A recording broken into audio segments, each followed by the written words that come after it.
Yo yo yo yo yo, halo lurku semuanya. Gimana nih kabarnya lur? Semoga dalam keadaan sehat dan mood yang baik-baik aja ya lur ya. Jadi nih, kali ini kita bakalan ngelanjutin Donghua series yaitu Renegade Immortal. Dan buat teman-teman yang mungkin baru gabung, Mimin saranin untuk nonton bagian sebelumnya dulu. Linknya ada di deskripsi. So, sebelum kita lanjut, bolehlah ya untuk di-subscribe tipis-tipis agar kalian tidak ketinggalan video-video berikutnya. Oke, nggak usah berlama-lama lagi, siapkan kopi, luruskan kaki, hormati gurumu, sayangi temanmu, cintai pacarmu, itulah tandanya kita masuk ke intro, let's go!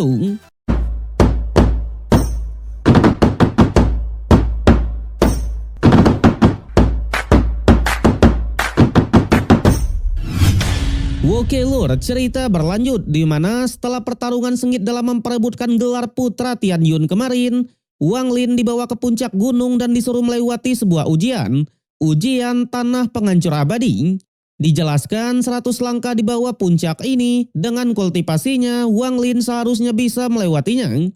Tapi untuk 100 langkah menuju puncak di tanah penghancur, berapa langkah yang bisa ia tapaki tergantung dengan takdir Wang Lin itu sendiri.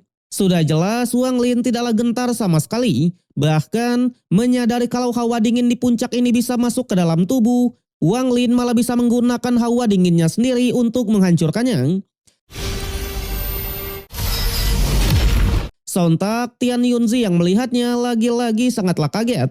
Nyatanya Wang Lin baru berkultivasi selama 700 tahun, namun ia sudah se-OP ini. Layaknya King Onyx yang benar-benar tak ada lawan ya kan. Waduh, 17-0 ya. Tapi meskipun begitu, dengan kultivasinya di ranah transformasi tubuh tahap menengah, bisa melangkah 10 saja di atas 100 pertama sudah jauh sangatlah hebat. So jadi, dulu Sun Yun dengan kultivasi di ranah transformasi tubuh tahap terakhir bisa melangkah 26 langkah. Tentunya Tian Yunzi sangatlah penasaran seberapa jauh Wang Lin bisa melangkah. Terlihat di sana dengan gaya yang masih sangatlah santai, Wang Lin sudah bisa menembus 20 langkah. Lagi-lagi Tian Yunzi pun dibuat kaget. Meski begitu, ia juga beranggapan kalau ini adalah batasnya Wang Lin. Namun again, this is King Wang Lin ya lur ya. Kali ini dibantu dengan konsepsi hidup dan mati yang notabene adalah dao yang paling langka, Wang Lin tetap bisa melanjutkan perjalanannya. Ia bilang sejak menembus kerana transformasi tubuh, Wang Lin selalu mencari cara untuk menerobosnya. Jadi ujian yang kali ini akan dimanfaatkan untuk meningkatkan konsepsinya. Dan benar saja, dengan tekad kuat, mental baja serta tujuan yang jelas, King Wang Lin berhasil melampaui rekornya Sun Yun dan menembus ke angka 27. Tapi meskipun begitu, Wang Lin sadar kalau ini sudah benar-benar batasnya. Jika dipaksakan, kultivasinya pasti akan hancur. Tian Yunzi yang juga menyadari akan hal itu langsung menghentikan tekanannya dan menyuruh Wang Lin untuk segera mencapai puncak.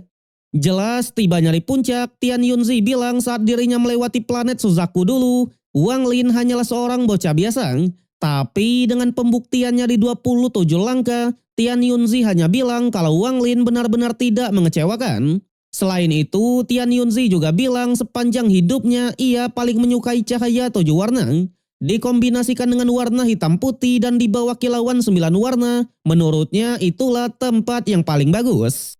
Pada akhirnya ia pun mengeluarkan 7 bendera dengan warna yang berbeda dan menyuruh Wang Lin untuk bersujud. Yang ternyata Tian Yunzi langsung meresmikan Wang Lin sebagai murid ketujuhnya di murid cabang berwarna ungu.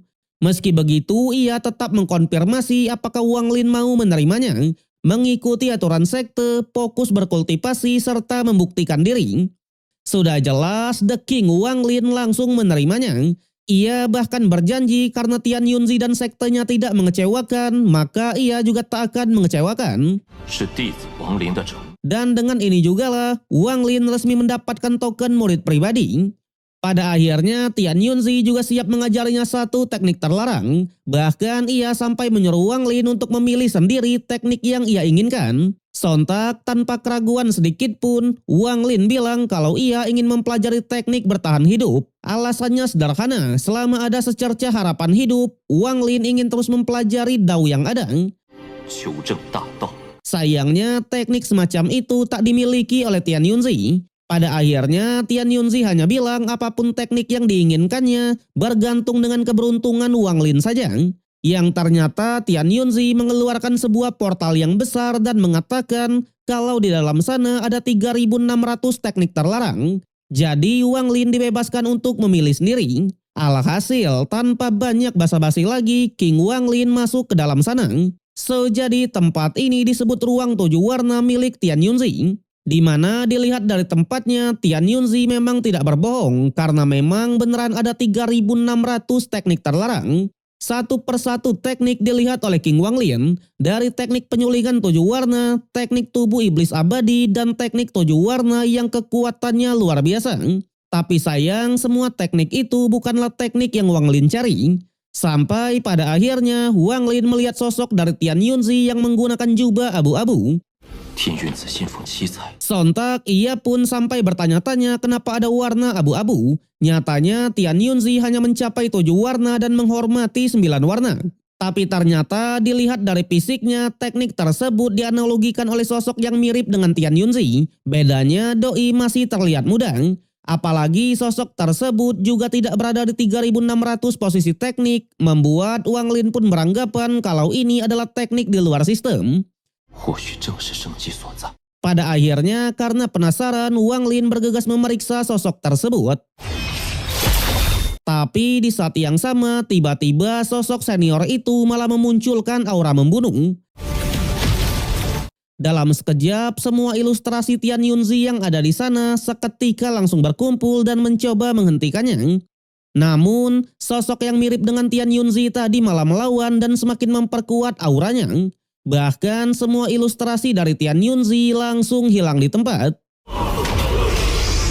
Tak hanya itu, sosok tersebut ternyata juga bisa berkomunikasi dan menanyakan apakah Wang Lin adalah murid dari Tian Yunzi.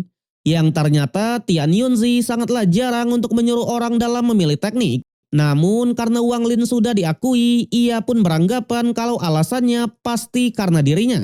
Saat itulah senior pun langsung menyerang Wang Lin, membuat mau tak mau Wang Lin pun meladeninya.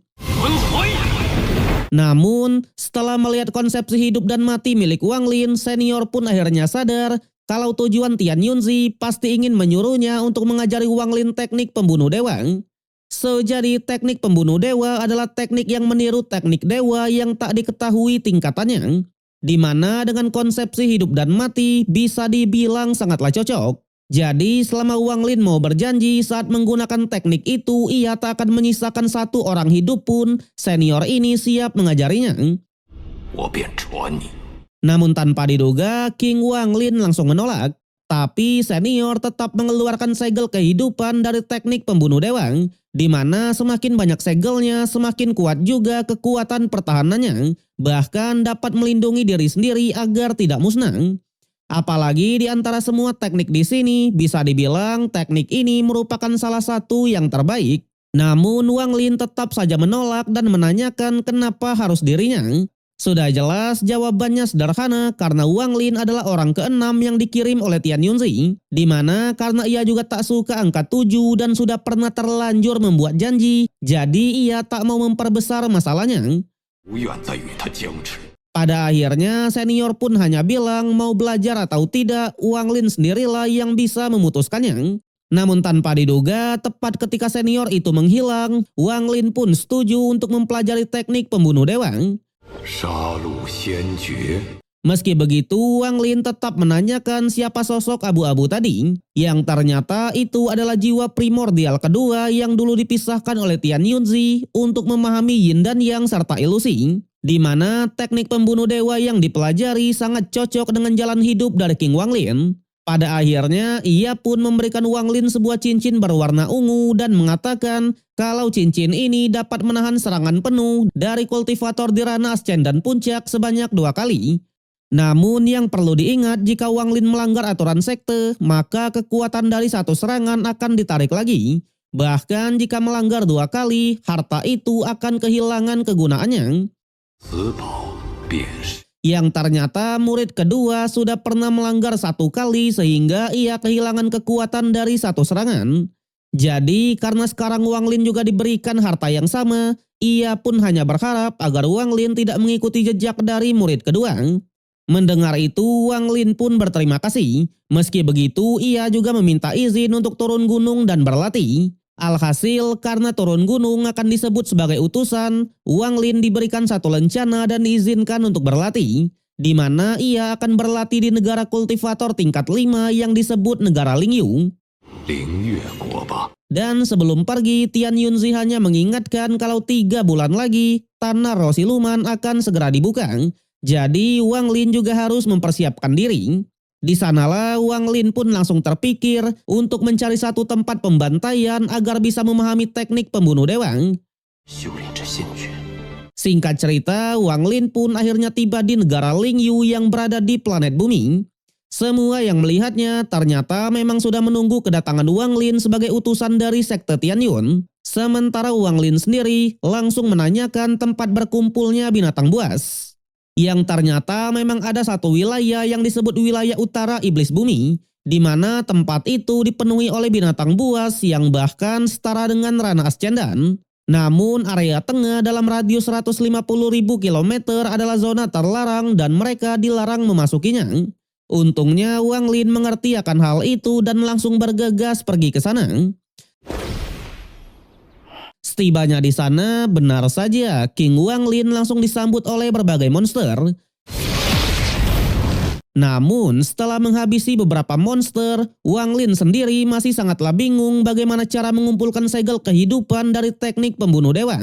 Saat itulah ia pun sadar untuk mengumpulkannya membutuhkan sosok monster di ranah yang tinggi ya lur ya.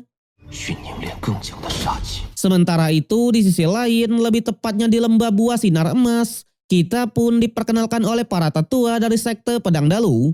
Dia bernama Lu Songyi dan tetua Sifang, di mana keduanya sudah di ranah transformasi tubuh tahap awal. Di sana melihat buah sinar emas yang sangatlah banyak, mereka pun benar-benar sangatlah senang. Karena memang dengan buahnya yang sebanyak ini, sudah sangat cukup untuk menempas satu senjata ilahi.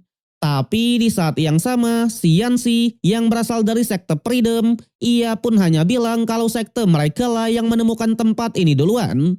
Yang ternyata Xianxi ini sudah ditangkap oleh 2 tetua ini ya lur ya. Di sana Xianxi hanya bilang kalau penemuannya sudah mengorbankan beberapa tetua sekte. Jadi ia pun berharap agar sekte Dalu mau memberikan sedikit buah pada sektenya. Sayangnya sekte Dalu langsung menolak. Yang ternyata kedua tetua ini sudah membunuh pasukan dari Nona Xianqin dan hanya menyisahkannya seorang diri untuk mencari harta. Tapi di saat yang sama, tiba-tiba mereka malah disambut oleh serangga Jiuli yang sangatlah banyak. Sontak mereka yang panik segera memasang formasi bertahan. Tapi Wang Lin yang juga ada di tempat itu bisa dengan mudah meratakannya. Bahkan mengingat kalau buah emas terbentuk dari esensi emas dan ekornya bisa melengkapi tubuh dewa kuno yang masih muda, Wang Lin berniat mengambilnya. Awalnya duo tetua menegaskan kalau buah ini adalah milik sekte Pedang Dalu. Sayangnya setelah mengingat kalau ketua sekte Dalu lah yang melawan senior Hong Yi kemarin, alih-alih takut Wang Lin malah ingin menginterogasi mereka berdua ya lur ya. Waduh. Tapi sayang episode yang kali ini harus berakhir sampai di sini. So, bagaimanakah kelanjutan dari King Wang Lin? Apakah King kita ini akan menentang sekte Pedang Dalu? Kita nantikan aja ya kan? So, kalau kalian suka dengan konten ini, jangan lupa kasih jempolnya, kasih hype-nya, subscribe biar nggak ketinggalan update, dan share ke berbagai platform untuk memajukan channel tercinta ini ya kan? Oke lah, gua Rian pamit undur diri, sampai jumpa di konten berikutnya.